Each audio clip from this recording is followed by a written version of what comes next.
Hello and welcome back to NoBS. Today we return to talking about the growing anti-police, anti-law enforcement sentiments going on in this country today.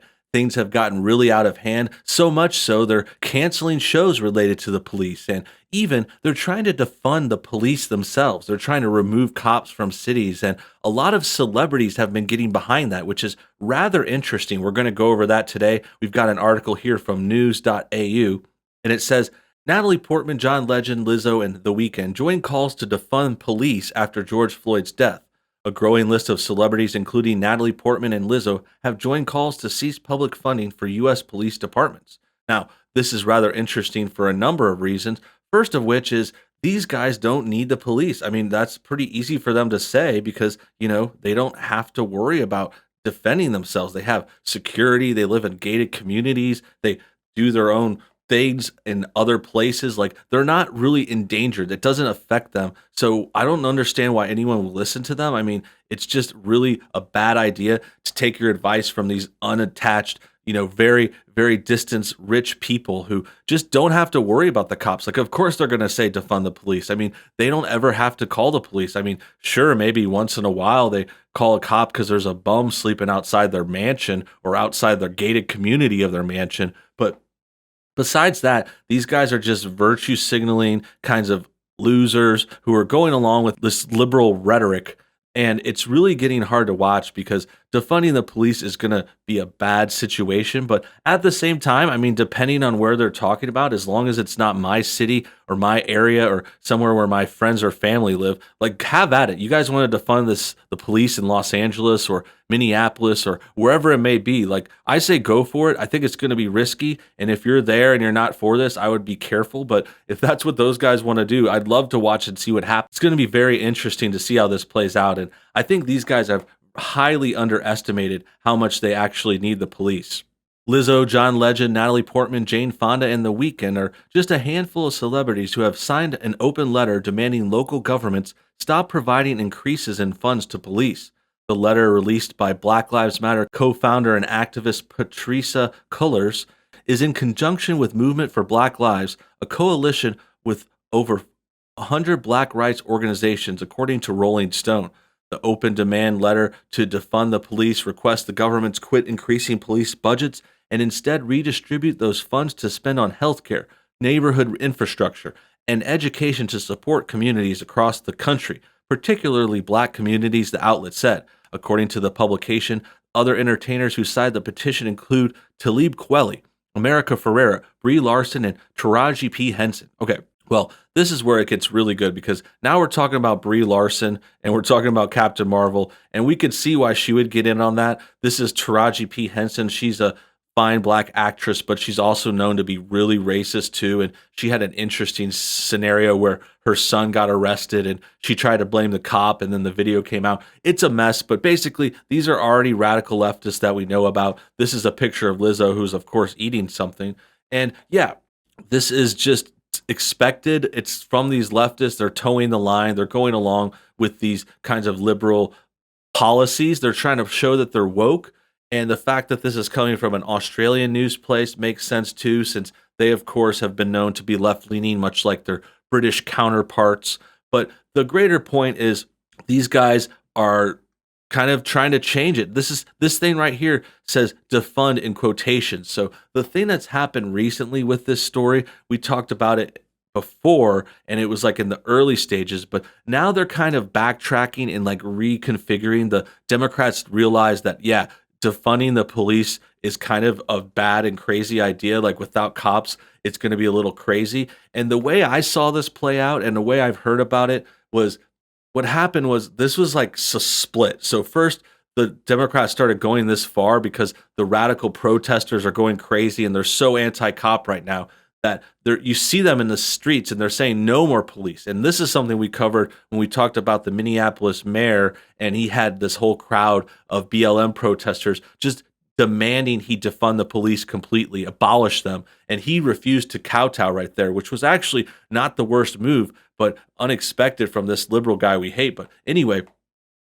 then after that, that was the extreme push. And then they started to walk it back. And For me, I first saw it on CNN. CNN asked a couple of interesting questions and they kind of tried to lead who they were talking to. They were trying to like define the narrative and they asked questions and they gave them fair shake sometimes, but at the same time they were also trying to like coach them. They're basically coaching them saying, "Hey, like there was this one example we covered in another video where a CNN person was like, "Who do I call whenever I get robbed in the middle of the night?" And then the person that responded was just totally dumb. It was a Minneapolis government person. And she's like, "Well, that comes from a place of privilege." Basically, not even responding, not even giving an answer. But that is a good question. And so the next step was CNN kind of coaching them. And then there was like a really good moment, at least for the Democrats. It was really just kind of like a good propaganda moment. And that came when John Oliver addressed the situation. He's become a pretty prominent leftist and kind of like this media spokesperson for them. And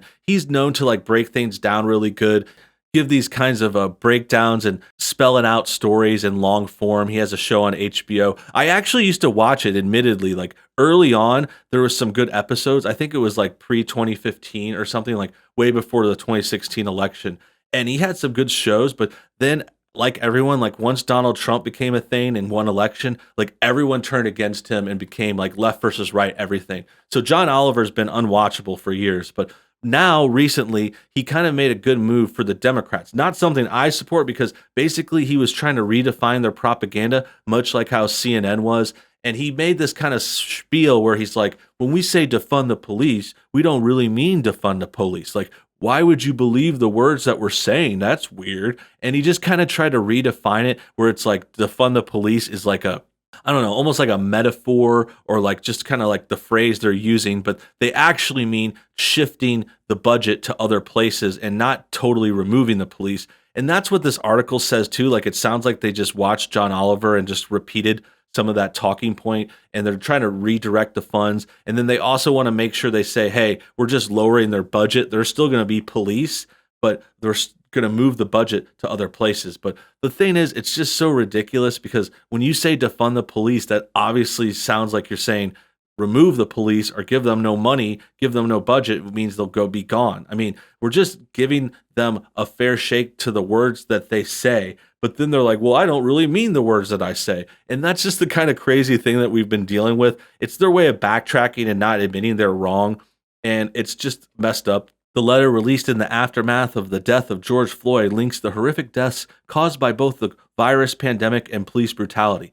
The COVID deaths and deaths caused by police terror are connected and consequential to each other, the letter states. Okay.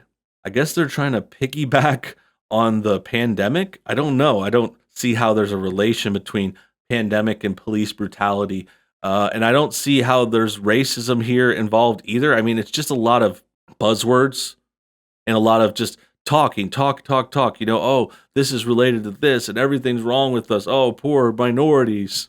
It also points out that the United States has the largest military budget in the world, yet continues to come up short when it comes to health care.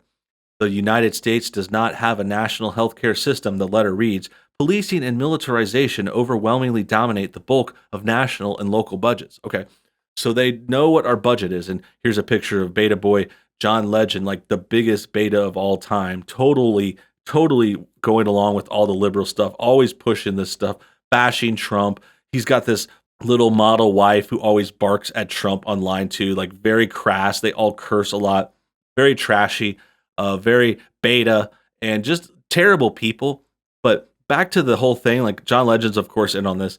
And this, to me, it just reads as them, okay, they've got the attention of the world. They've got everyone supporting them in the protest. They're getting some moves done. They're getting some cops fired and arrested, and they're ruining people's lives. They ruin cities. So now they're taking their power, and they're like, what else can we do with this? Let's also piggyback on the pandemic, and then they're going to go after the United States budget. They want more money. They want healthcare now. How is healthcare related? I don't get it. It's like, where is this all coming from? Like all of a sudden they're pivoting to the United States budget because someone died in Minneapolis and now they want to change the military budget and they're talking about giving everyone healthcare. I mean, this is just obvious liberal rhetoric. And this is clearly them pivoting and trying to use this little clout to get other things they wanted already. They already wanted this healthcare thing. And this is also exactly what Representative Alexandria Ocasio-Cortez tried to do. You know, she tried to do this whenever she was on a live stream. We talked about it a few weeks ago, and she's like getting in on this story and then pivoting to healthcare, which comes out of nowhere. I mean, it has nothing to do with anything.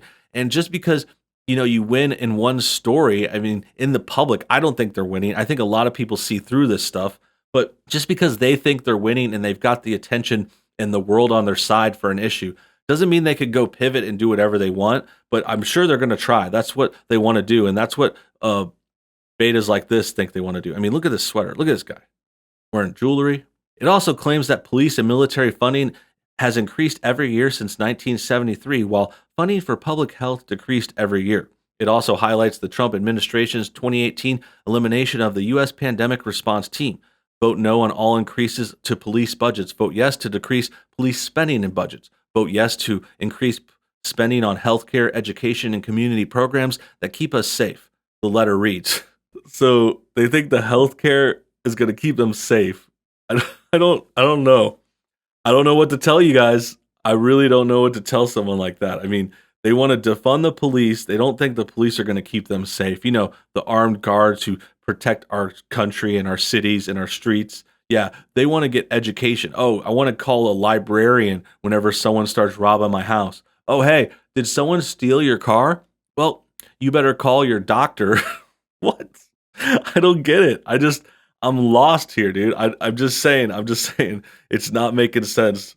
Ms. Cullors said that the letter does not ask for all funding to police to be eliminated. Instead, supporters demand unnecessary funds as well as tasks of police departments to be shifted to other suitable departments with a higher need. Okay, so they're backtracking again. They're not taking away all cops. They're defunding them to a point where they're basically not even there. I mean, if you defund them this much, they're not going to be able to do their jobs. I mean, they're already strapped. Police departments already have a lot to handle, especially in cities and bigger metropolitan areas and crime-ridden areas. I mean, do they really think taking the cops out of South Chicago is going to make the crime go down? Because I think all these places that do this are going to have more crime. And I think it's going to be a very scary time for them. I mean, I'm going to be interested. I'm going to be curious to watch and see how this plays out. But I fear for their lives. I fear for them. That about wraps things up. I hope you guys enjoyed today's video. Make sure you comment your thoughts on everything below. Also hit that like button to help us get shared. And until next time, you guys have a great day.